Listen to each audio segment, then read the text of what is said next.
Welcome, seekers of the unknown, as we pull back the veil between the living and beyond.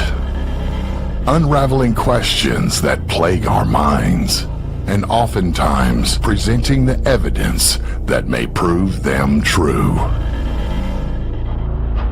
Let us take you on a journey where paranormal becomes normal, and where what is right behind you just might be echoes of the afterlife or something more.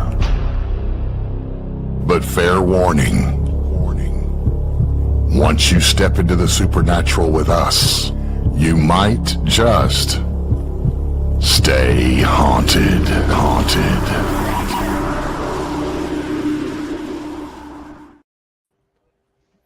Hello, everybody, and welcome back to Stay Haunted. It is a cold-ass Monday. Cold. Cold-ass Cold. It's I'm nice and warm. I'm warm. Carmela's nice and warm. I won't flick my shoe up, but my feet warmers on. Oh, My feet warmers. Throw them in the microwave and you got instant warm feet. oh, nice. And they smell like lavender. Not making me sleepy, but Nope. you know, nothing makes me sleepy. Andres is sitting at 5 degrees in Perrysburg right now. It's Are you cold. over by here? Oh, you have your gas, your Your gas heater, your fireplace. fireplace. Thank you. Fireplace, yeah. Well, in the other room, so Right. Right. Yeah, not in her office. yeah. No, it's supposed to be. They've already closed schools tomorrow throughout the city. It's supposed to be with the wind chill factor -20 tomorrow. Oh my. You have off tomorrow? I don't. Schools. It's not like school where you go to work. I know, right? Should be, darn it all. I mean, Right. who wants to leave So their for everybody watching, the reason we're on 3 screens here is Chris is traveling for work again. I left the house at 4 a.m. this morning and drove through a -6 wind chill squall all the way to Detroit to catch a flight to Philly.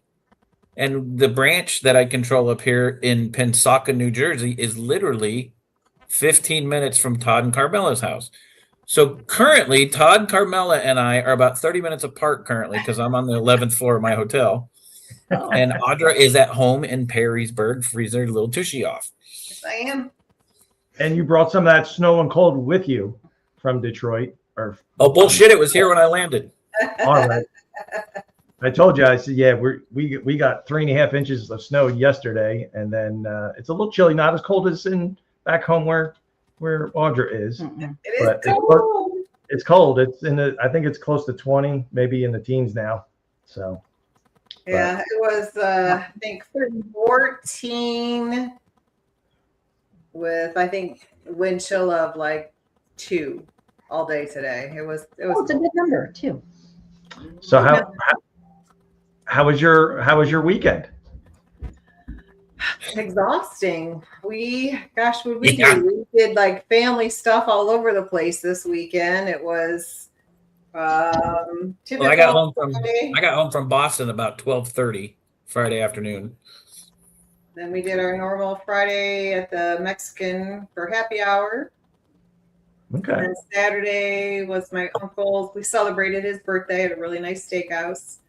But then, gosh, it was Sunday was errands, and we went over to my sister's house to kind of help her out since her stupid boyfriend just up and left her. Oh boy.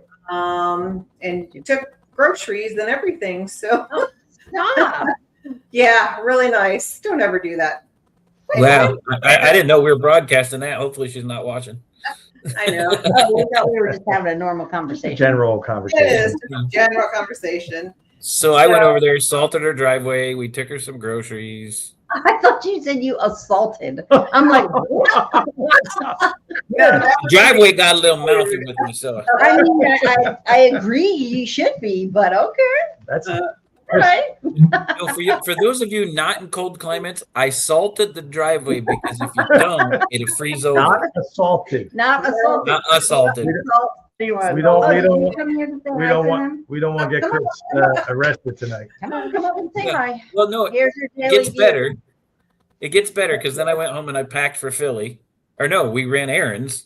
And then I went home and packed for Philly after we did all that. And then we went over to the parents' house and I chipped and shoveled ice off their driveway and then salted their driveway. And then I beat up their driveway too. Right. Look, Lacey had to Lovely. come in and say hi again. You know, Lacey has to. Lacey. She didn't join us last week, so she's like, "Oh, let me come and bug them tonight." So, Yeah. And then Lacey, everybody, Lacey. So, today was fixing my parents' garage door, the whole opener, like replaced everything. And I kind of shoveled their drive a little bit more for them. And then my aunt, her car and her were up from the south too. And she just moved back. And of course, her windshield wiper fluid again. If y'all live in the north, you know, we got to buy 2 bottles today. so hers froze. So she came over That's not fun. her car in the Yeah, garage. Yeah, she didn't. Wow. She forgot to put the negative stuff in when she moved up here, and it froze. Right. It's been The other bottle? Yeah. We did use both. Yeah. But Well, the good news is tomorrow night I get to see Todd and Carmela. It's true. taking jealous. them to dinner. A haunted location. Haunted location for dinner. So We're going to weasel our way in. Nice. That's right. I know they're not watching because they have a newborn, so Right. I can say what I want. what did we do this weekend? Yeah, you guys, Todd and Carmela. Hopefully it was more relaxing. I think it was relaxing, right? I think it was. Yeah, I don't think we did I don't think anything. honestly, I don't think we did anything think we except did. for today. We went to the hospital to visit our niece who just had a little baby girl last night. Yeah. We were great aunt and uncles again. Yeah, and uncles. But what did they ask you at the hospital? What did they ask? Oh, is this Grandpa? I said, oh no, he's Not Santa. yet. He's Not Santa. yet. I'm sorry, he's Santa. I'm Santa. I'm great uncle. Not grandpa But she yet. was quick though. She was quick to answer. Oh, great uncle then, and Yes. he's like, yes, great uncle. That's That's funny. funny. Yeah, that was great. So that was basically our weekend. We had enjoyed the snow, Thank watched the you, snow thank all you. weekend and stuff. So Thank you, Raul. thank you, Raul. Thank Hello you, to everybody in Melissa. chat. I know. Good Thanks, turnout. Steve. Mary Beth, I'm starting to sweat. the normal crew. Well, you got to take your foot warmers off. My foot's. She's We love starting our to sweat from her heated foot slippers. I says, well, you got to take them off then. Hey, real quick, guys. Everybody, put Race in your prayers. I just got a message from him. He's apparently in the ER again. Oh no. Yeah, he didn't tell me why, but he's had some health issues over the last year. Race, for everybody watching, Race is our program director for UNX. He kicks us live to their audio and stuff every week. But apparently he's in the ER. That's why he couldn't join us before the show. So everybody do some All right, prayer Ray. shout outs for Yeah, Race. Ray. That he gets stuff. Everybody yeah. say a prayer for Race. Send him well wishes, good vibes. So, Good vibes this Right. way. alrighty then. Well, enough about us. Yeah. Let's get to our awesome special guest this evening. Right. So, guys, tonight we got a real special guest. We got Tim Shaw. He's a psychic medium, author, speaker, investigator, and paranormal collector. I am not going to read his whole bio because it would take the rest of the show because this guy is phenomenal. But I'm going to hit some parts of it. Tim has been a lifelong researcher in the fields of the paranormal and metaphysical, growing up in the Western New York State and having relatives in the Lilydale Spiritualistic Assembly, a spiritualistic community. It was only natural for him to develop an interest in the metaphysical fields, having been brought up as Roman Catholic and a spiritualist. Gave Tim great insights into the miraculous as well as the phenomenon of the worlds around us. Tim is a median with the National Spiritualist Association of Churches, the Omega Institute, and the Priesthood of I'm not going to pronounce that because I don't want to mess it up. He's a successful author, lecturer, media personality, photographer. He's penned Ghost of Buffalo, Mysteries, Murders, and Mayhem in the City, The Nickel City, The Dogma of Me. There's a bunch in here, guys. It's in the bio. Look them up and make sure you purchase them. Tim has also sought out and consulted. It appeared in movies and television for the Discovery Channel's Ghost Lab, Sci-Fi's Ghost Hunter, Spikes, Ghost Ops, Destination America's Paranormal Lockdown. Good Lord, Tim, you have done a lot. I But know. most recently, he has appeared on the network shows A Haunting to Return to the Bergen House, The Adam Street Haunting, which is an episode on Steve Skippy's Haunted Sigma series. He's a radio and podcast host on the Psychics Next Door Curiosity Radio, and he has also got a vodcast Where did it go? Sorry guys, it's a long bio. Tim does a lot of stuff. The Black Cat Lounge. That's it. Black Cat Lounge. Guys, I'm going to let Tim tell you the rest because then I don't take up the whole show. So we're going to invite Tim. Everybody say hello to Tim Shaw. Hey, guys. And the one thing you did forget was I am chief cook and bottle washer here. That's there you go. right. That's a high. Thanks for inviting me on, guys. We appreciate you coming on. As I think when I reached out to you, Tim, you were like, yeah, come on. I'm happy to come on and talk shop with you. So we are most appreciative to have you on. Well, you know, it's always fun because I know, I mean, the Black Cat Lounge has been around I think 25 or 26 years. And I just enjoy not having to be on your side of the microphone. It's fun to be on my side of the microphone for a change. So I, you know, when you guys reached out, I said, yeah, absolutely. Let's just try to get a date. Yep. Right. Fantastic. So Tim, we're going to touch base on all the things that you've done, but the one thing I always like to do with the audience is you've been a lifelong researcher in the field of paranormal. You were part of the spiritualistic community with your family. Mm-hmm. Tell them what drew you into the metaphysical and the spiritual side and the investigator side of the paranormal that got you hooked. Well, it's real simple. Spiritualism has been in my family since the golden age, the 1880s. And I was brought up Roman Catholic. And there's a lot of things that aren't really taught in Catholicism, especially going to parochial school back in the 60s and 70s. Mm-hmm. But what really stuck in my head was we would go out and visit relatives in the Lilydale Assembly, which is a spiritualist community. I mean, it was like, hey, Deb, how are you? There's my love, the love of my life, Deb. Oh, my God, Deb DeRosa. I love her so much. I love RJ. I love the two of them so much. But, I mean, I was there for years and years, off and on. I think I was introduced in 1972.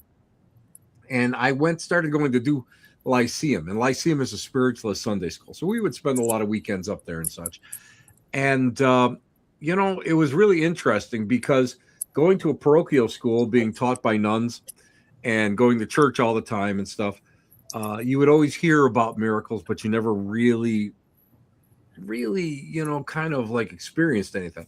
But when you went down to Lilydale, you had mediums, you had hands-on healing, you had all the stuff that was going on. And it was great because as a kid, you know, you had a split session. In the morning, it was like book work and, you know, you had to learn, it was like catechism. You had to learn all your ABCs and that sort of thing. But in the evening, in the afternoon, they would have like fun stuff. You would experience mediumship. You would practice mediumship. They didn't allow, my brand, I'll just say my brand, the spiritualist religion that I personally belong to is the National Spiritual Association of Churches, and they do not condone using any tools of divination. But I mean, we still use, like, you know, on a polished surface, we use a shot glass for yes or no answers. But we also did something called children's seance, and it was really great because it was like it was a modified Victorian seance that was actually done in daylight. So the bottom line is, it was what we are being trained for is to be of service to both sides, spirit and man. And we were being trained not to be afraid of stuff that went on. Because a lot of times, I mean, you guys as paranormal investigators, you guys absolutely know that, you know, when something moves, something bangs, everybody, you know, everybody kind of clenches their butt cheeks and like, oh, you know, everybody's like, oh my God. And it trains you not to do you. Was that you? No, that wasn't me. Was that you? That's exactly. I mean, you know, they allowed for seance, they allowed like the spirit trumpet and, you know, bells and that sort of thing. And, you know, you'd be sitting there and that trumpet would actually kind of move and you could start hearing the whispers coming out of the small end, and something would come off the table, or you would hear a rap against the wall. and it trains you not to be afraid of it. So for me, it was just a natural progression after I went through everything. You know, in all honesty, I grew up during disco. So I was like from 72 to about 76. I was really into spiritualism and all that. And then from 76 going into the early 80s, it was all sex, drugs, and rock and roll. I'm not going to lie. That's the way it was. That was really important. And then I got married in 82, and I kind of came back into the religion in 82, and I got really, really serious into it.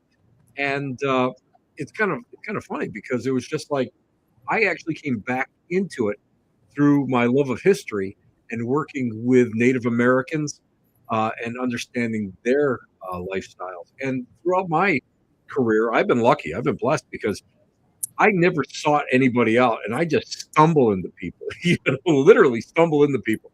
And I worked like with Mike Bestine, who's an Algonquin wisdom keeper, and I got a chance to know the late Pine Hill tree, the late Pine Tree Chief of the Tuscarora Nation.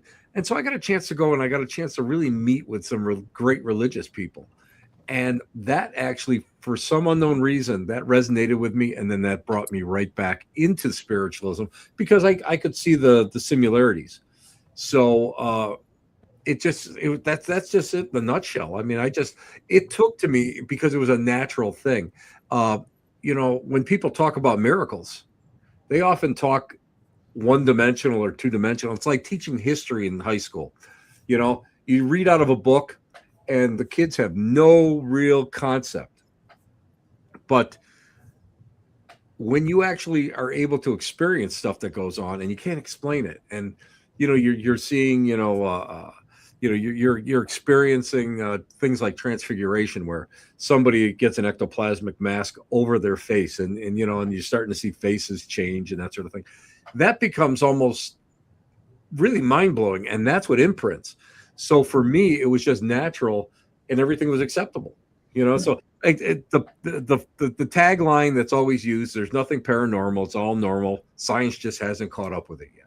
That's what it is. And to me, everything is just like that. So that's really how I got hooked into it, and I've just never really looked back. Huh.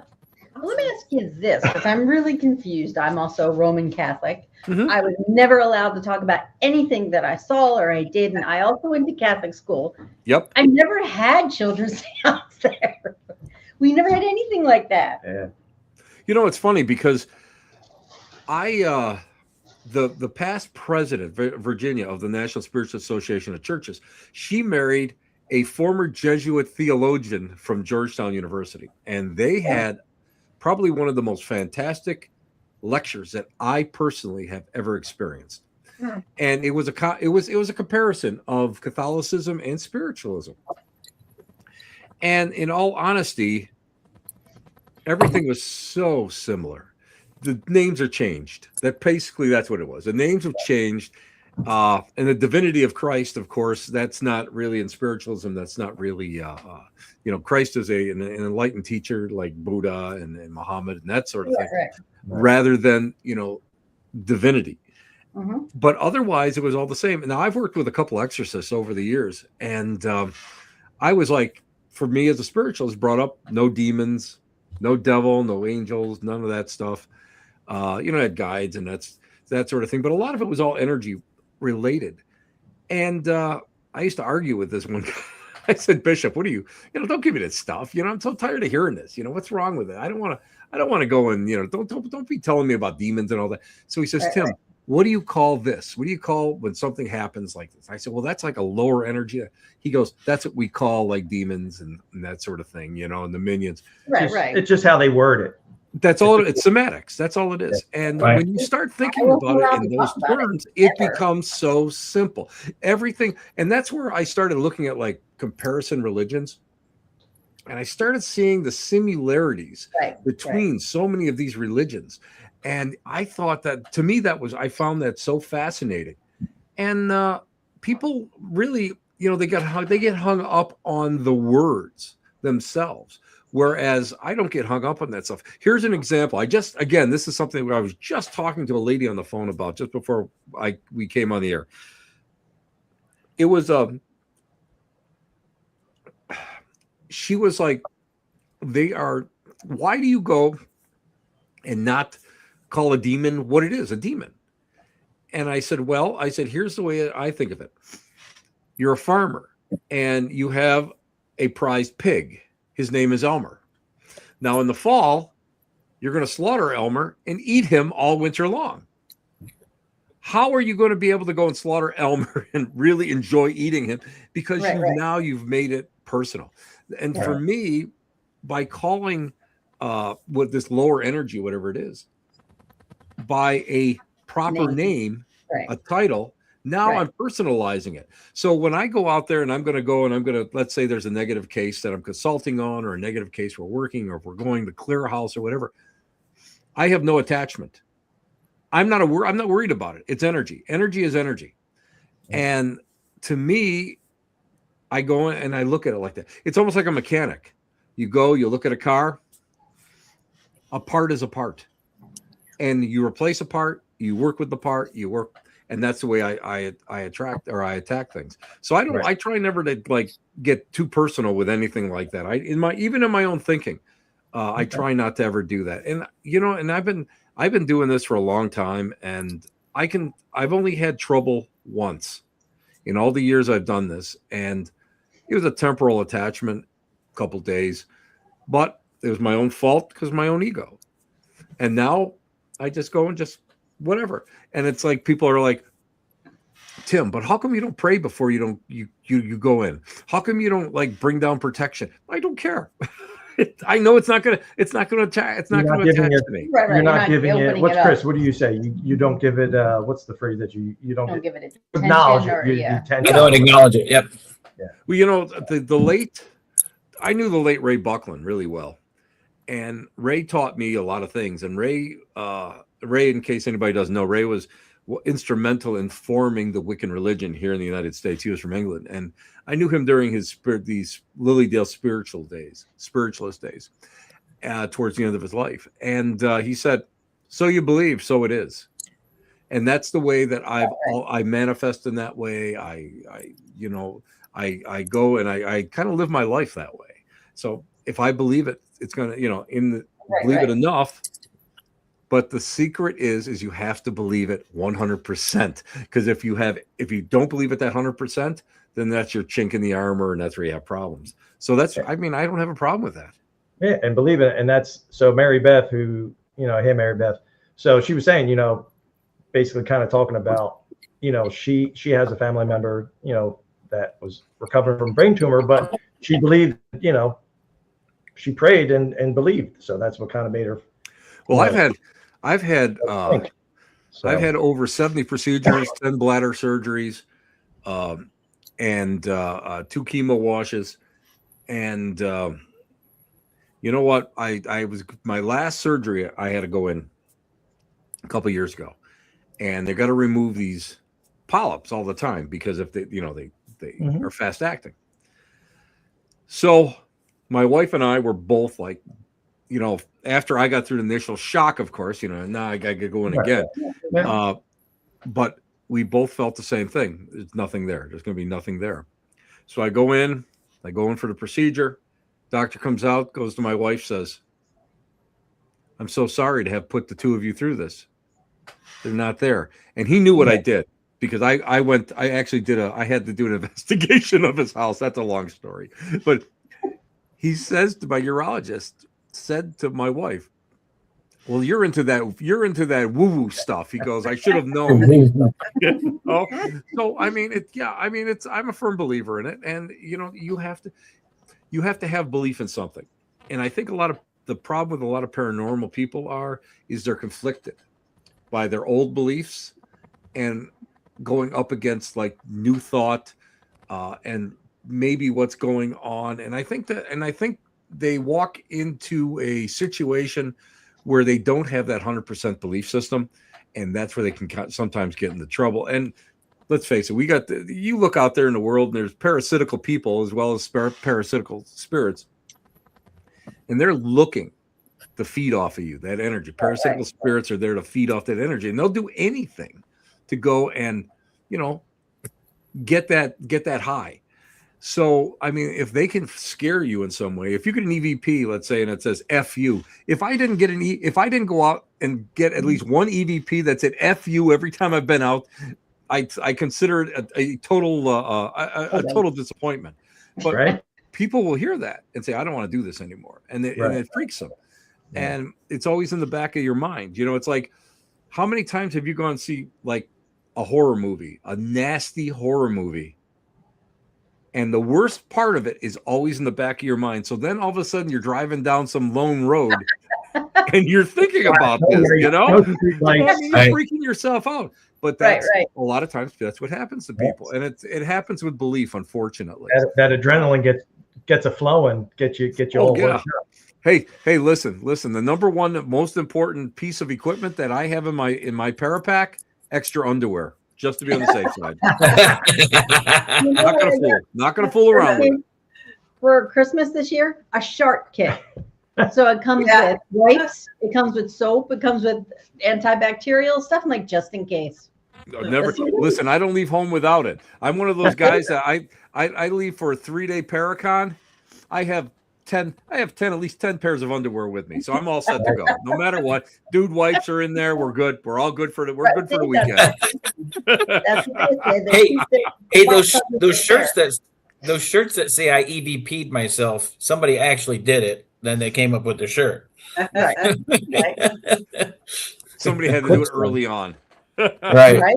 A quick shout out to our good friend Miss Lourdes, and I'm sure Ron's around there somewhere. Hey guys. I'm sure he's watching too. I love you guys. So yeah, about the conflict. So we've been together since high school, and I can relate to that struggle a little bit because we're relatively new investigators. We've only a little over 3 years now, but we're both raised Roman Catholic, raised in that belief system, and believe there's a God. I still believe in Jesus and the miracles and all that stuff. Yeah. But you never throw the baby out with the bathwater. Yeah. That's the important thing. If you're going to be a good investigator, you become firm in your belief system, but you're also open enough to accept other people, because 90% of what you're doing, especially in negative cases, is re-educating that person. Right. That all this stuff is going on to. So you never throw the baby out the bathwater. My religion, my belief system is no better than anybody else's. And that's why I think that I've been able to hang out long enough, been around since Moses, I think. I think I was afraid in the beginning, but now it's kind of like, not that I don't care, but I figure it is what it is, and go in there, make the best out. I'm not looking for negative. Mm-hmm.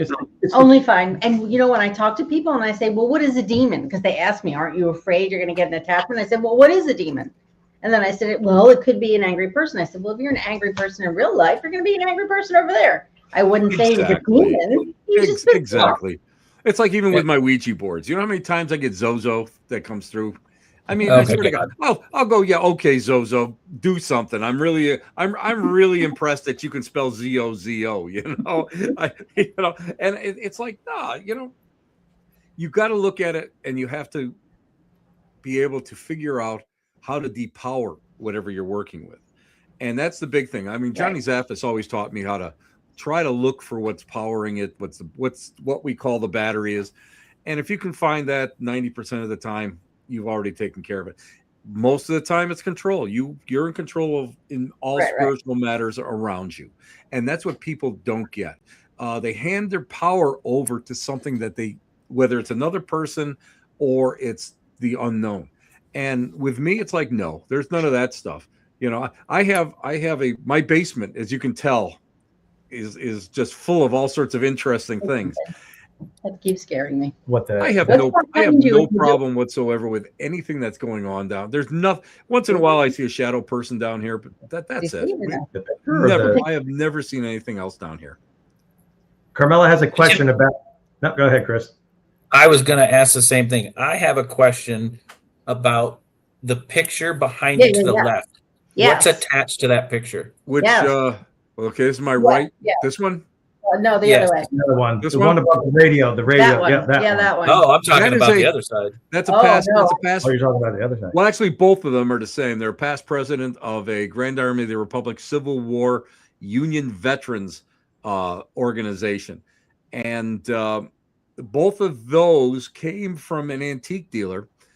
And these were after the American Civil War. The Grand Army of the Republic was a huge nationwide organization in the 1880s to take care of invalid Union veterans. And their big thing was, charity to take care of them. And that's what these are. These are two past presidents from there.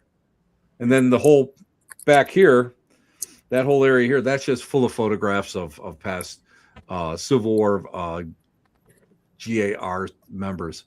And to be honest with you, these small pictures here, there was always more activity associated with them than I have on the other side of this.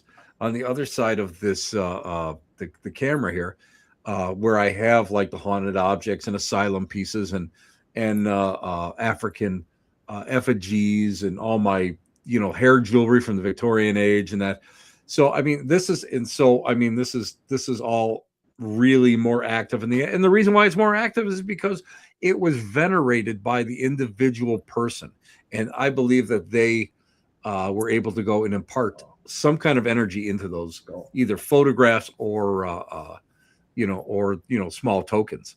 So again, positive, negative doesn't matter. If everybody considers them haunted, and I love them. I mean, that's why I see something that Mr. Allgood would really, really like that's behind you. Do you see it, Chris? The silver skull. Oh, that's on top of one of my African drums. That's all. That's a silver skull. Sorry, the screen's this big for me, so I can't see it. That little silver skull there, that came from Dave Tango's dad. Bruce gave that to me, sent that to me for my birthday one year.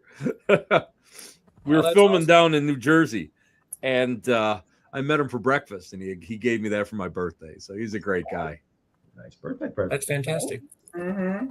And by the way, that radio, that's actually a spirit box. Just to let you know. Oh, cool. I built a couple, and I've got like 6, 8 of them. I don't know. I forget how many I have all over. I got them all over the place.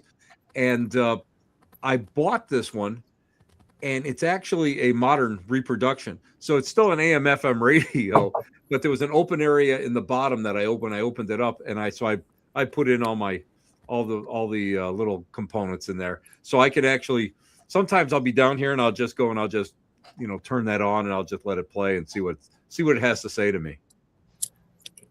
Real quick, we just want to say a couple of our friends hopped in. 305, Jen and Mondo from 305 Paranormal, Joey and Joy and Joy from JJ Paranormal out west, and Alini, who's we met at the Ritz Theater about a month ago. We're actually going to go on an investigation with her at the end of the month.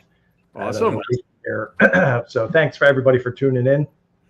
So yeah, thanks for showing up. So you were talking about investigating. So how often do you investigate your basement with the items that are? Well, it's funny. It's funny because early on, everybody said the same thing. Don't ever investigate your house. Right. Mm-hmm. I mean, to me, it's like, I don't know. I mean, how else are you going to learn how to use your gear? I mean, that's something to me. I mean, you go out and you spend $500 for a meter or something. You're going to go to an event, go to a location, and you're going to go and learn how to use it there. Well, that's wrong because the only way that you can be a successful investigator is to understand how everything works. I have these Sony recorders. They're old, and I've got 3 of them. They are a pup to go, and when you got thick fingers like mine, they're a pup trying to go and get them to record and actually work. So I'm always like playing around with them in the basement and stuff. I got a little story for you. And it comes, and it's with this, the spirit box behind me. So 2 years ago, I went blind actually in my right eye. I've had a lot of problems with the right eye for all my life, and I had to have a cornea transplant, which I'm blessed because I got like over 80% of my vision back in that eye, which is crazy. Wow. So when you have eye surgery, you can't do anything. I'm talking anything. You can't pick up a quart of milk for weeks. You can't do any of that stuff. So I'm like, I got to move. I can't, I go to the gym, 4 or 5 days a week. I got to move. So what do? And I'm 68 years old and I refuse to say that I'm a senior citizen. So I go and I buy a chair yoga DVD. I said, okay, I'm going to go on eBay. I'm going to buy this. Right. So I buy it. So I turn to, and I've worked with it a little bit just to keep myself moving, keep my joints going. So I turn off the sound and I turn on I call it squawk box. So I've turned on the scanner. So I'm thinking to myself about the guy who I got this graft from. Right. And I'm thinking to myself, I'd like to honor him, but I really don't know really what I would do. And I'm sitting there and I'm going, geez, I'd really like to know who you are. Now, the only thing I knew, he was 55 years old. He didn't have cancer or AIDS. He was in decent health. And I'm just assuming it was an accident or so. And I'm kind of sitting there and, I'm doing my thing, and all of a sudden I think I hear, now at first I wasn't sure, but you know how you get that scanner sound, that cha cha cha cha, and what happened was it dropped to nothing, to no sound. The name Felix came through. Ooh. Went to dead a couple seconds and then went back into the scanning. Yeah. And I went and I said, Felix, do I know you? It's so funny because I tell this to people, but if you're not a paranormal investigator, you don't get it because it's like a natural reaction. So do I know you? Right. Something here, cha-cha-cha, and it dies. Went dead. It says transplant. Ooh. Went dead Cool. and then went back into scanning. I sat there, and it's the first time in my entire life. Now, I've had this happen only once before where in my old house, the old house we used to live in, where it said, you will scream, that something like that came through. But this is the first time, and this is the first time that I actually, the hair on my arms stood up. I am like, whoa, So I get a hold of my buddy at university, and I said, listen, this is what happened. So the first thing out of his mouth, and he does audio work, he does a lot of sound and audio work. He goes, well, did you record it? I said, Mike, come on, give me a break. I had surgery 2 weeks ago. I'm down here stretching. I'm just listening up. He goes, okay. AM or FM? I said, well, it was FM. I said, I have it set on FM. I said, and he goes, okay, because AM, there's a lot of talk radio and stuff on there. Could have got hooked on that. Mm-hmm. He goes, let me ask you this now. The word transplant, was it to a mechanical voice? I said, absolutely not. It was like a regular voice. It wasn't that, And he goes, okay. Was there a space between the syllables? Like transplant? I said, no, it was one word tight, transplant. He goes, okay, Tim. He says, I can tell you something. I can't understand what happened because I don't have a recording. I can't tell you decibels or I can't tell you anything like that.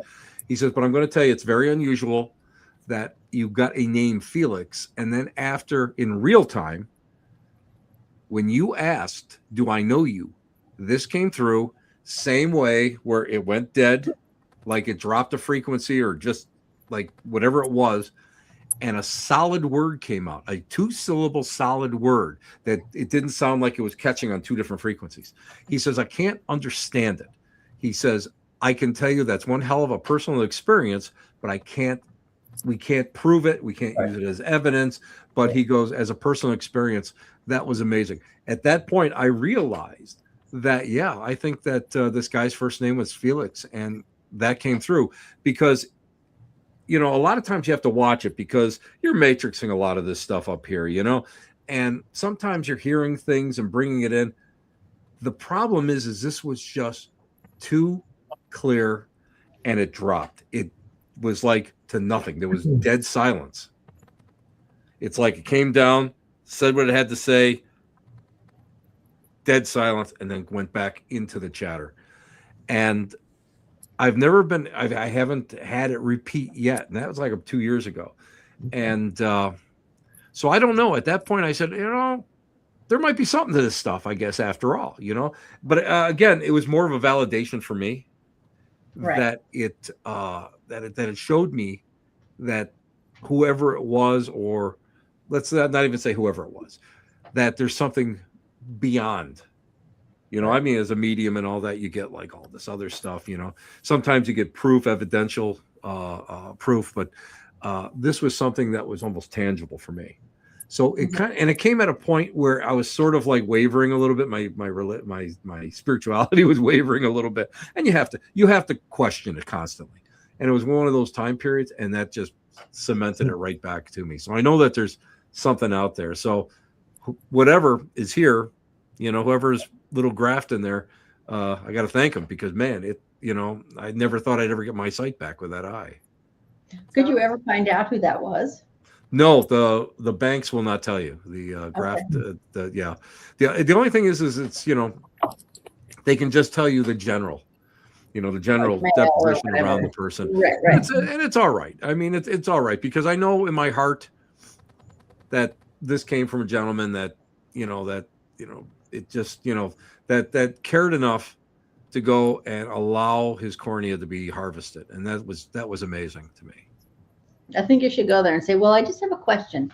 Was this my feeling? And just watch their facial expressions. Well, no. Here's my wife. Here's the chief of transplant surgery, who did my work. She goes, "Do you think that he'll start seeing visions of like what this person saw?" Right. The doctor looks at us both and says, "No, because if it was any other organ, there would be more blood vessels going to it, so it would connect more. But the cornea, there's not enough blood vessels in there, and that's why we have to put it in with all these 6 micro stitches and an air bubble, and it takes so long for it to heal." He went into this whole thing so seriously, and I thought, well, okay, I guess I'm gonna miss out now. Not that I want anybody else's body parts in me if I can at all help it. But, Right. But it's just the fact that it was just funny. But he just, what, to him, it was, as the question was like so natural, and that I think that's what scared me Very more. cool. Right. Yeah. Audra knows all about eyes. She's been in the eye industry for quite some time. I am. Yeah. Very fascinating. Yep. I've been around that. So very cool. Well, the interesting part about it is you could tell that he had some belief there, but at the same time, he tried to give you a scientific explanation of why you wouldn't. Yeah. But when you're looking at everybody sitting in this group talking, and you're talking about our audience that's watching, the first thing that popped into my mind has nothing to do with it.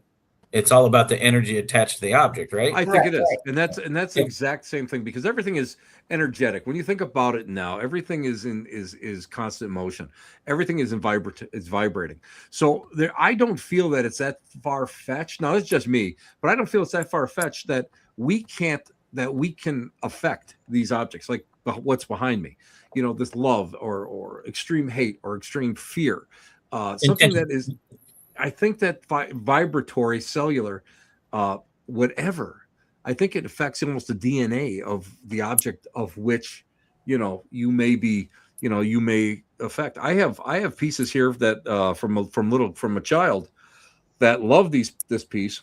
She passed away from cancer, and she just loved to go in there and see this little compact. That's a little bear that she used to like to look at. And when she passed, the family, the parents actually saw her in her own room, looking at this piece. after she had passed. And the only reason why they got rid of the piece was because of the fact that they didn't want the rest of the kids to kind of freak out over it. But to me, it was just something that, and again, is it like a true personality? I don't know. Is it a mirror image or a hologram type of image? I don't know. All I know is these are things that happen. And I believe that some certain things do possess some kind of frequency or vibration. And I think that's where mediums pick this stuff up from. I think it's a lot of it all has to do with vibration.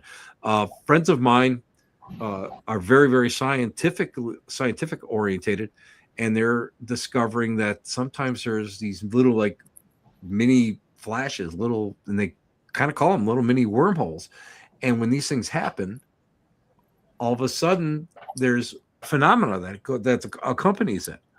So we don't know. I mean, there's so much out there. So we can conjecture so much, but I think the sky's the limit. I think that's what's so fascinating about the paranormal field, that we get a chance to get out there and we get a chance to touch it and we get a chance to experiment with it in whichever way form you want.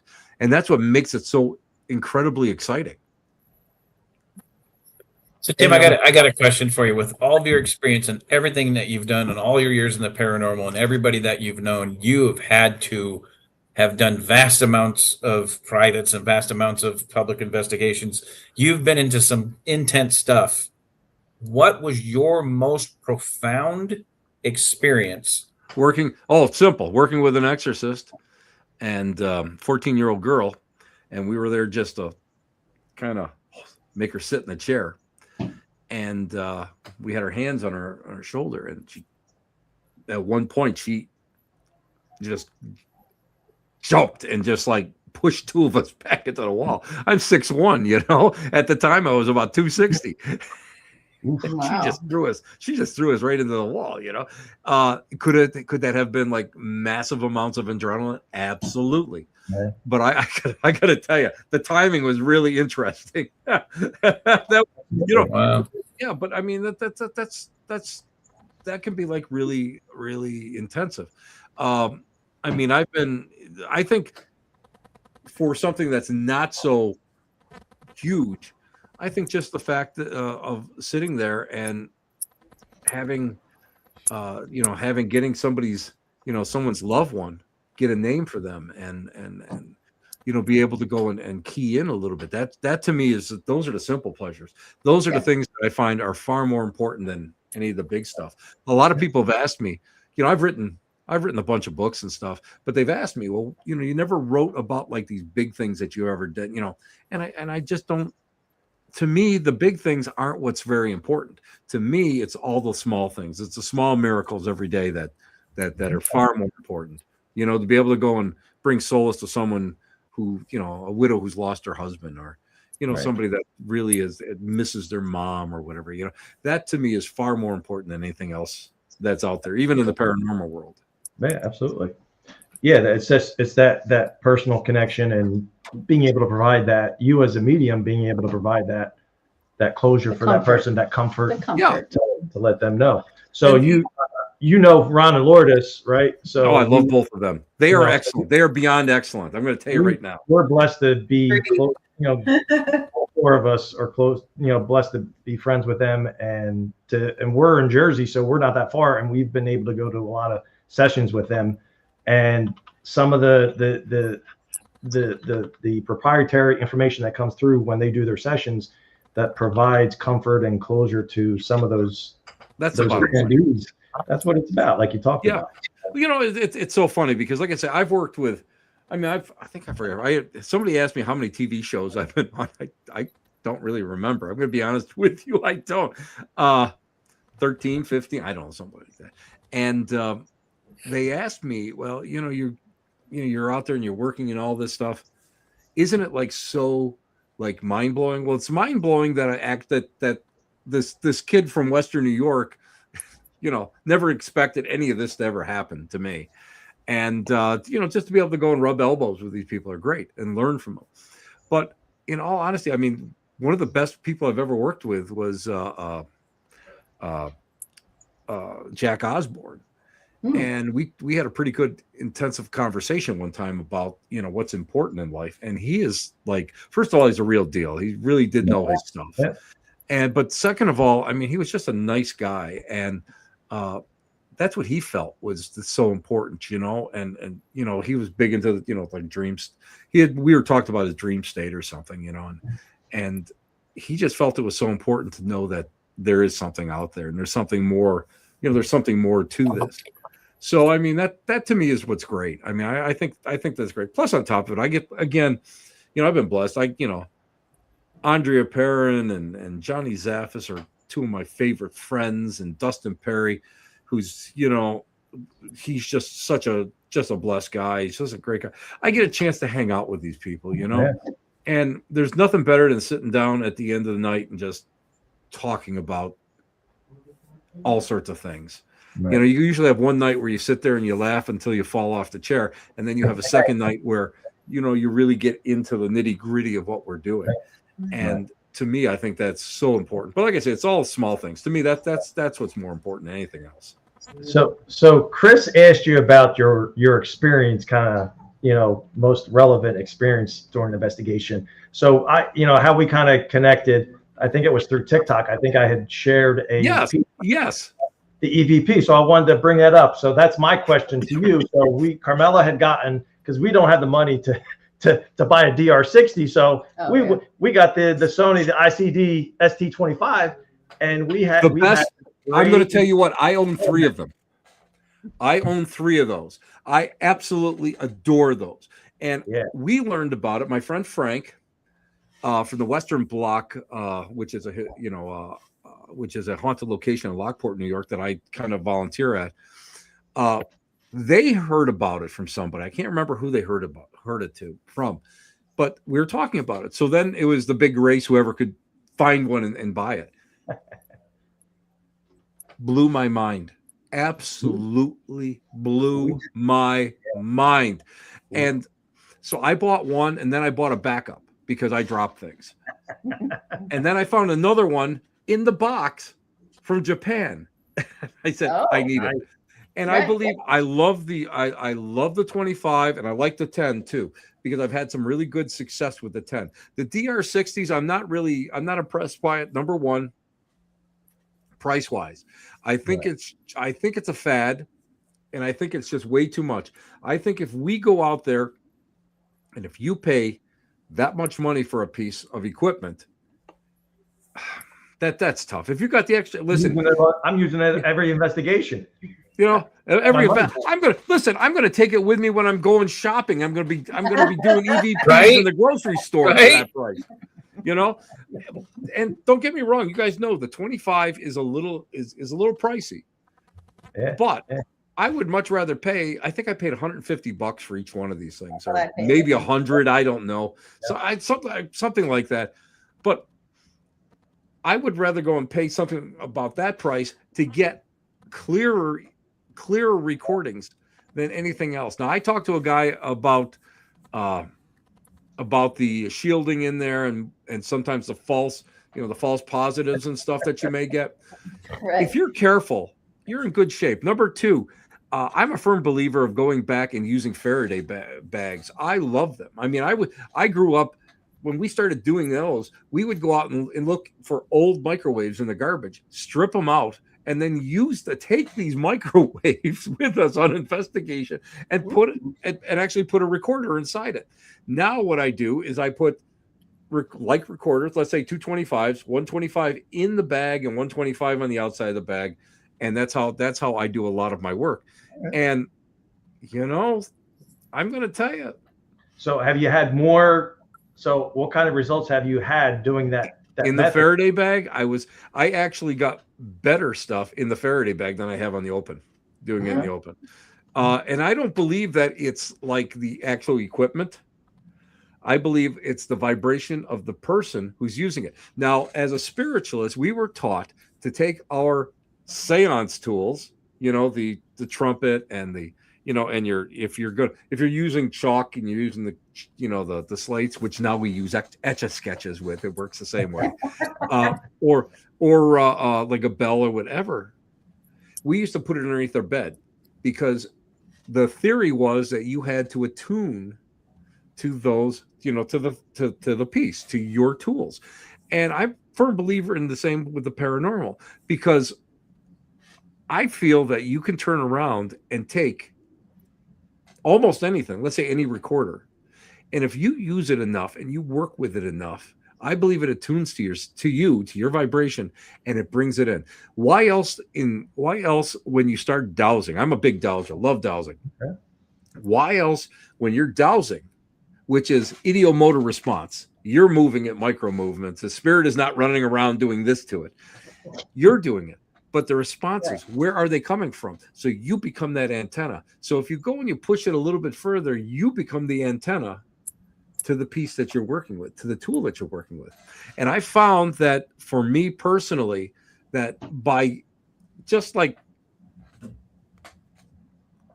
putting a finger on it, or even like when I work with the Faraday bags, I will go and I'll put it in the Faraday bag, I'll seal it up, and I'll just put one little finger lightly on the bag. Yeah. Just real super lightly. And I mean, sometimes I'll just go and I'll just butt my finger up to the seam. I get responses. So I'm a firm believer. But the 25s, Yeah. that's a cat's ass. That's a cat's ass, man. I love those. I still struggle with the buttons. And I have We're little still- fingers, but I still Oh my struggle God. with buttons. I got these paws and I'm trying to, use it correctly. and then of Yeah, course, yeah. I've got to have my I got to have my glasses on. Then I got a headlamp so I can see what I'm doing, in the dark, We go It's through it's like, I feel like a clown circus. Yeah. Well, we do that too with it. Yeah. Not that button, but the other button. No, not that button. Yeah, we were just on investigation and we used it, and it was the end of the night. We went with a bunch of family members, and it was chaotic with just- family members. Family was just jumping out of closets. Yeah, it and was. So It at was the just for fun. end of the night at White Hill Mansion, which is 10 minutes from us in Fieldsboro, we did an EVP session in the speakeasy, and our one son, when he asked, there was a little Lightning McQueen car on the back part of the bar. He's like, he comes to him, he asked the question, what color is the car? Everybody asked it. He got the response. You hear a little boy's we believe a little boy's voice. It's red. Mhm. I love. Played. Did you ever play the counting game? No. Everybody. What happens is everybody in the group will count. Let's say we'll count to 5, and we announce. Tell us the next number after we stop. And Okay. everybody go 1, 2, 3, 4, 5, 6, and we stop. Right? We kind of prearrange that. Right.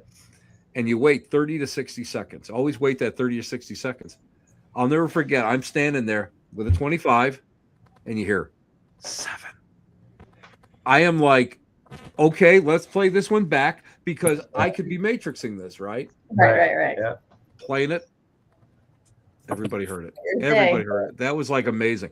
And That's that's when I realized at that point that was, for a older piece of equipment, I don't think twice about using that. Olympus are too. I got the coffin, like they call them the coffin boxes. Yeah. I like those too. I use those a lot. Awesome. That's great. Well, we have run over a little bit, but I want to make sure that you get to talk about your books a little bit, Tim. Oh, my books. Oh my God. You know what? Look for Tim Shaw on Amazon. I'm not even sure what's still available anymore. Out of 6 books, I know 3 of them are still available. I think the Dogma of Me is on Kindle. It's still open. The Ghost of Buffalo is still up. I'm trying to think. Haunted Rochester that I co-wrote with some friends, that's still up. And I've wrote a lot of like chapters in other people's books. So that's all out there. But if you guys want to check out, go check out what I'm doing, go to timothytshaw.com. And you'll see what I'm doing. I'm trying to catch up with everything. I do have my podcast, which is called the Black Cat Lounge. It's live Tuesday nights at 8:00, and I have I have extra episodes on my page, and also we're on the Paraflix Entertainment Network. Also, if you want to hear like older shows, and you don't want to sit there and watch something, The old Para X network came back into existence last year. Yeah. Ron Kulik bought it, and that's where I started out. That's where I first started out, and you can hear some of them. I think I gave him my old catalog, and now I think we're up to like next year or last year's shows, so you can listen to that on audio. And soon, if I can ever get my rear end in gear, we'll be on Spotify too. But I haven't gotten that far in my life yet. So Mary It Beth, sounds like you have so much time on your hands, right, Tim? You know what?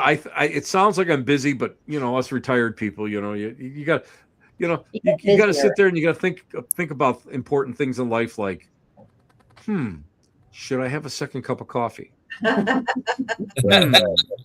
Should I go? What color socks should I put on today? These are important things. They are. so Melissa's I'm sure we could all agree we could listen to Tim for hours. I was listening to Tim and Johnny Zappis the other night, and that was 2 hours. And you probably could have gone for another 2 hours, and it would have been, that time would have went by just like that. So it's Well, let's face it, Johnny is my slightly older brother. He's 3 months older than me, and I never let him forget it. And Johnny and I, we first met, believe it or not, at the Buffalo Central terminal here in Buffalo, New York. Many, like 25. We figured out we've known each other between 25 and 30 years. We've known each other, and he's probably one of the most remarkable people I've ever met. But he's also he and I are just like two peas in a pod. Yeah. That's what's scary. That's what's scary. Well, what's That's scary funny. is when you put a hat on Todd and you have the two of them together. He's like a young version of Johnny Zaffis, and then there's Johnny Zaffis. It's weird. So what was it, last year or 2 years? I think 2 years, because we weren't able to go last year real fast. NJ, John Ruggiero and Chris Therian for their Paracon. We were there, and a guy that was controlling the line to go in to see Johnny in his room, in the classroom that he was in at the Paracon. I had a beer, so like during the winter I like this, and it was trimmed just like him. And he looked, he's like, he took a dump. He's like, holy shit. He's like, you're Johnny's like stunt double. That's funny. Listen, that's not a good thing though. Not a good thing. That's funny. All right, Tim, it was wonderful having you on, man. It's a great show. Like Todd said, we go on for hours. Yes. Yeah, We will anytime, definitely guys. have to have you back on. It's always an honor to come on, and again, like it's just fun to be able for me to talk shop and be on the other side of the interview, and I don't have to sit here and like look at all my notes and and hope that I can keep the show going in a forward motion without too many stumbles. But it was so much fun. You guys are so cool, and I do appreciate what you guys do. And I'm telling you, that 25 people out there, if you get a chance, the Sony ST-ICD 25 to ST25, get that, because I have never, out of all the years and all the recorders, I've had literally hundreds of recorders I've used over the years, whether it's for video that we're doing or whatever. That for EVP collection, I don't know why, I don't know how, but it works great. It works great. Yeah. I still have to listen to it. Mm-hmm. Not good. That's fantastic. That's what I do. All right, Tim, thank you so much. Thank you, everybody, for watching again this week. Make sure you tune in again next week, same time, same YouTube channel, same guests, Haunted same channel. hosts. Same hosts. Sorry, the hosts aren't going to change. You're stuck with us. But make sure you guys tune in next week for the great show. Tim, thank you again. What a fantastic show we had tonight, guys. And guys, remember, if you want to take a trip around the paranormal world, you got to check out Tim Shaw. But most of all, you got to stay haunted, guys. Have a good night. We'll see you next week. Good night, everybody. Bye. Thanks for tuning in. Good night, guys.